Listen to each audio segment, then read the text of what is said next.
মুহতারাম হাজিরিন, আমরা নারীদের সঙ্গে দুর্ব্যবহার করি। কেন তুই পুরুষ সন্তান জন্ম দিতে পারলি না?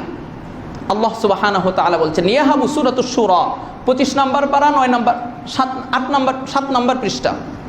আল্লাহ তাআলা বলেন, ইয়াহাবু লিমান ইয়াশাউ ইনাসা ওয়া ইয়াহাবু লিমান ইয়াশাউ যুকুর আও ইউজাউযিজুহুম যুকরানা ওয়া ইনাসা ওয়া ইয়াজআলু মান ইয়াশাউ আকিমা। আল্লাহ তাআলা 4টা পদ্ধতির কথা বলছেন। আল্লাহ তাআলা বলছেন, তিনি যাকে চান তাকে পুত্র সন্তান দান করেন। তাহলে পুত্র সন্তান দেওয়ার মালিক কে? আল্লাহ। তিনি যাকে চান তাকে তিনি কন্যা সন্তান দান করেন। সুতরাং কন্যা সন্তান দেওয়ার মালিক কে? আল্লাহ। আবার তিনি যাকে চান উভয়টাই দান করেন, ছেলেও দান করেন, মেয়েও।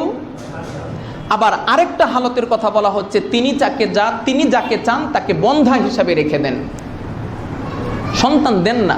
তাহলে সন্তান না দেওয়ার ক্ষমতাও কার? আল্লাহ। সন্তান দেওয়ার ক্ষমতাও কার?